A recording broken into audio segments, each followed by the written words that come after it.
आखिर क्या है ये पेड़ पर लटकी हुई थैली जैसी चीज जिसे छूने से हो जाता है भारी नुकसान? क्या आप जानते हैं कि गूगल के गार्डन में भेड़ और बकरियां क्यों घूमती हैं?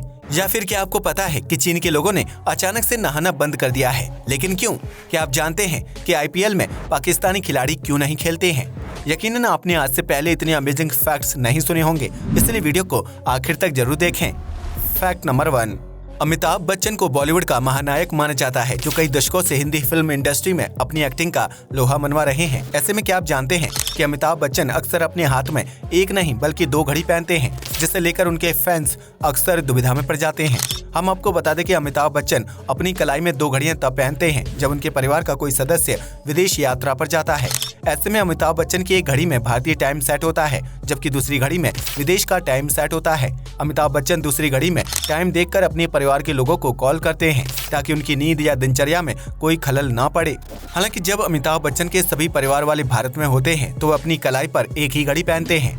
फैक्ट नंबर 2, सुबह जल्दी उठने के लिए लोग अलार्म घड़ी या मोबाइल अलार्म का इस्तेमाल करते हैं, जो काफी सुविधाजनक साधन है। लेकिन क्या आप जानते हैं कि पुराने समय में व्यापारी या सामान्य वर्ग के लोग सुबह नींद से जल्दी उठने के लिए एक खास व्यक्ति को नौकरी पर रखते थे, जिसका काम उन्हें समय पर नींद से उठाना होता था। यह इंसान तब तक घर का दरवाजा खटखटाता रहता था जब तक उसका मालिक नींद से उठ न जाए। इसके लिए नौकर गाना गाने और संगीत यंत्र बजाने जैसे काम भी करता था ताकि मालिक की समय पर नींद खुल जाए। उस दौर में अलार्म वाली घड़ी बहुत ही महंगी आती थी, जिसकी वजह से आम लोग घड़ी खरीदने के बजाय नौकर को ही जॉब पर रख लेते थे। ऐसा करने से बेरोजगार लोगों को नौकरी मिल जाती थी। हालांकि बीतते वक्त के साथ अलार्म घड़ी सस्ती हो गई और लोग नौकर के बजाय घड़ी की आवाज से सुबह जल्दी उठने लगे थे।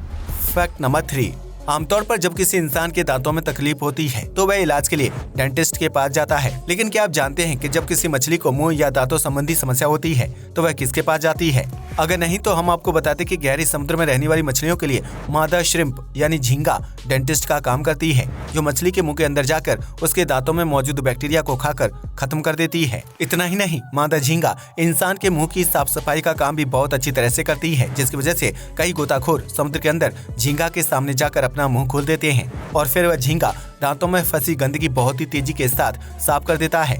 ऐसे में ये कहना गलत नहीं होगा कि समुद्र के अंदर भी डेंटिस्ट की दुकान काफी अच्छी तरह से चलती है।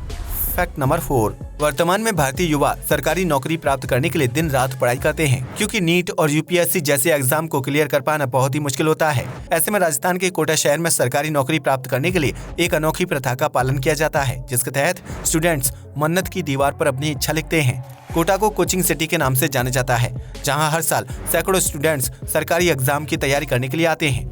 ऐसे में शहर के तलवंडी में भगवान राधा कृष्ण का बहुत ही पुराना मंदिर है, जहां छात्र अपनी मन्नत पूरी करने के लिए आते हैं। इस मंदिर में एक दीवार है जिसे मन्नत की दीवार के नाम से जाना जाता है। इस दीवार पर सबसे पहली बार साल 1996 में मन्नत लिखी गई थी। वहीं जिस स्टूडेंट ने दीवार पर मन्नत लिखी थी उसे एग्जाम में सफलता हासिल हो गई। इसके बाद कोटा के अन्य स्टूडेंट्स ने भी दीवार पर मन्नत लिखना शुरू कर दिया, जबकि मंदिर प्रबंधक द्वारा इसके लिए मना भी किया गया था। लेकिन छात्रों को भगवान पर आस्था है कि उनके द्वारा दीवार पर लिखी गई मन्नत जरूर पूरी होती है, लिहाजा मंदिर के प्रबंधकों ने भी उन्हें मन्नत मानने से नहीं रोका। इस तरह पिछले 25 सालों से मन्नत की दीवार पर छात्र अपने पास होने की मनोकामना मांगते हैं, जबकि ऐसा करने से उनका सिलेक्शन भी हो जाता है। मंदिर प्रबंधक हर साल जन्माष्टमी के मौके पर दीवार की पुताई करवाते हैं, जिसके बाद दीवार नई हो जाती है और छात्र फिर से उसके ऊपर अपनी मन्नत लिखना शुरू कर देते हैं। फैक्ट नंबर 5, दुनिया में आज बहुत से ऐसे गांव और कस्बे मौजूद हैं जहां अस्पताल की सुविधा मौजूद नहीं है। ऐसे में उन इलाकों में रहने वाले लोगों को स्वास्थ्य सुविधाओं को प्राप्त करने के लिए शहरों तक लंबी यात्रा करनी पड़ती है, जिसमें वक्त के साथ काफी पैसे भी खर्च होते हैं। लेकिन क्या आप जानते हैं कि ब्राजील में एक खास प्रकार के जहाज चलाए जाते हैं जिसे अस्पताल की तरह इस्तेमाल किया जाता है? यह जहाज उन इलाकों में जाते हैं जहां नदी किनारे गांव और कस्बे बसे होते हैं।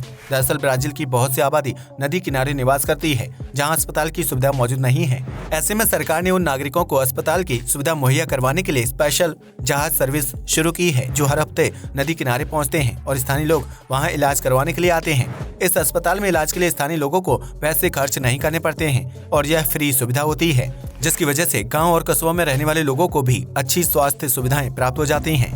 फैक्ट नंबर 6, IPL एक बहुत ही बड़ा क्रिकेट लीग है जिसमें दुनिया भर की अलग अलग टीमों के खिलाड़ी हिस्सा लेते हैं। लेकिन क्या आपने कभी सोचा है कि IPL में पाकिस्तानी खिलाड़ी भाग क्यों नहीं लेते हैं, जिसके पीछे बहुत ही अहम वजह छिपी हुई है। IPL की शुरुआत साल 2008 में हुई थी और उस समय पाकिस्तानी खिलाड़ियों ने भी इस लीग में हिस्सा लिया था। लेकिन साल 2011 में मुंबई में आतंकी हमला हो गया था। इस हमले के तार पाकिस्तान से जुड़े थे और इस वजह से दोनों देशों के बीच तनाव की स्थिति पैदा हो गई, जिसके बाद IPL ऑक्शन के दौरान किसी भी टीम के मालिक ने पाकिस्तानी खिलाड़ियों को नहीं खरीदा। इस वजह से पाकिस्तान की सरकार ने क्रिकेटर्स को IPL में हिस्सा लेने से प्रतिबंधित कर दिया था।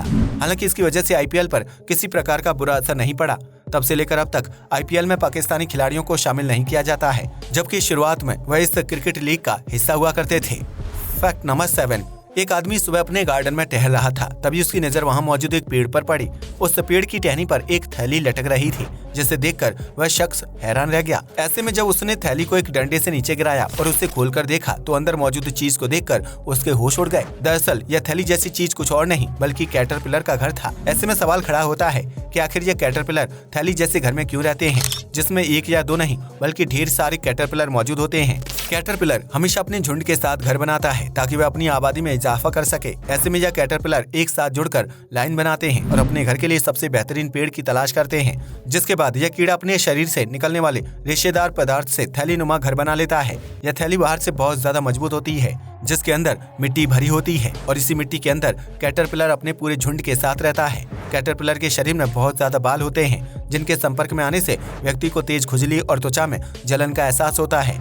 इतना ही नहीं, उसके शरीर पर लाल रंग के निशान भी बन जाते हैं, जिसकी वजह से कैटरपिलर के घर से दूरी बनाए रखना ही ठीक समझा जाता है। हालांकि कैटरपिलर का घर आसानी से किसी को दिखाई नहीं देता है, क्योंकि यह कीड़ा इंसानी आबादी से दूर पेड़ पर अपना घर बनाता है। ऐसे में अगर आपको कभी पेड़ पर यह थैली नुमा घोंसला लटका हुआ दिखाई दे तो उसे छूने की गलती बिल्कुल भी ना करें। Fact number 8।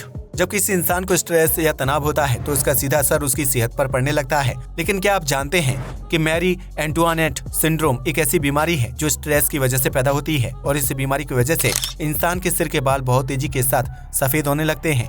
दरअसल स्ट्रेस या तनाव की स्थिति में हमारा शरीर बैड हार्मोन्स पैदा करने लगता है, जिसकी वजह से सिर के बाल सफेद हो जाते हैं, जबकि नए बाल भी सफेद रंग के उगते हैं। इस बीमारी का नाम फ्रांस की रानी मैरी एंटुआनेट के ऊपर रखा गया है, जिनके बाल स्ट्रेस की वजह से अचानक पूरी तरह से सफेद हो गए थे। दरअसल इस रानी को फांसी की सजा सुनाई गई थी, जिसकी वजह से रानी तनाव व स्ट्रेस में आ गई थी और इस वजह से उनके सिर के बाल पूरी तरह से सफेद हो गए थे। हालांकि वैज्ञानिकों का मानना है कि अगर इंसान स्ट्रेस लेना बंद कर दे या फिर अपने दिमाग को तनाव की स्थिति में जाने से रोक ले तो उस स्थिति में सिर के बाल सफेद होना बंद हो जाते हैं, जबकि नए बाल काले या ब्राउन जैसे प्राकृतिक रंग में उगने लगते हैं।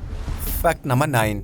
ये तो हम सभी जानते हैं कि गूगल दुनिया की सबसे बड़ी कंपनियों में से एक है, जहां सैकड़ों कर्मचारी काम करते हैं। लेकिन क्या आप जानते हैं कि गूगल के ऑफिस के बाहर अक्सर ग्राउंड में भेड़ और बकरियां घूमते हुए दिखाई देती हैं, जो गार्डन की घास को खाकर पूरी तरह से खत्म कर देती हैं। दरअसल इस काम के लिए गूगल कंपनी बकरी और भेड़ों के झुंड को किराए पर लेती है, जिन्हें गार्डन की घास खाने के लिए फ्री छोड़ दिया जाता है। वैसे तो गार्डन की घास काटने के लिए आधुनिक मशीनों का इस्तेमाल किया जाता है, लेकिन गूगल का मानना है कि मशीन से कटी हुई घास बर्बाद हो जाती है और उससे शाकाहारी जानवर आसानी से नहीं खाते हैं। ऐसे में गूगल अपने ऑफिस के बाहर मौजूद गार्डन की घास को मशीन से कटवाने के बजाय उसे भेड़ और बकरियों के चरने के लिए छोड़ देती है, जिसकी वजह से उन जानवरों का पेट भर जाता है और हरी भरी घास बर्बाद भी नहीं होती है।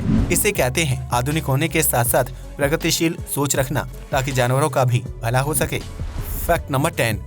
दुनिया में चीन अपने अजीबोगरीब खानपान और वायरस की वजह से मशहूर है, जो किसी न किसी वजह से चर्चा में बना रहता है। ऐसे में क्या आप जानते हैं कि अब चीन के लोगों ने नहाना बंद कर दिया है, जो अन्य देश के लोगों को कम से कम नहाने का संदेश दे रहे हैं। दरअसल चीन के कई गांव और कस्बों में किसान काफी ज्यादा गरीब हैं, जिनके पास पानी गर्म करने के पर्याप्त साधन नहीं है। ऐसे में वहाँ के किसान ना के बराबर नहाते हैं। वहीं गर्मी के सीजन में यह लोग 2 से 3 दिन के गैप में नहाते हैं। इसके अलावा चीन के शहरी इलाकों में रहने वाले लगभग 20 करोड़ लोगों की आबादी पूरे महीने में सिर्फ एक बार नहाते हैं, क्योंकि उनका मानना है कि नहाने से त्वचा रूखी और खराब हो जाती है। इसके अलावा चीन के शहरी इलाकों में रहने वाले लोग बहुत ज्यादा बिजी होते हैं, जिनके पास रोजाना नहाने के लिए समय नहीं होता है, जिसकी वजह से वह महीने में 2 से 3 बार ही स्नान करते हैं। ऐसा करने से चीन के लोगों को हाइजीन संबंधी समस्या नहीं होती है, क्योंकि वह अपनी बॉडी को पूरी तरह से कवर करके बाहर निकलते हैं। यही वजह है कि उन लोगों का मानना है कि जब बॉडी गंदी ही नहीं हो रही है तो उसे साफ करने के लिए नहाने या फिर पानी बर्बाद करने की जरूरत क्या है। आज के लिए बस इतना ही। वीडियो पसंद आया हो तो इसे लाइक और शेयर करें। जय हिंद दोस्तों।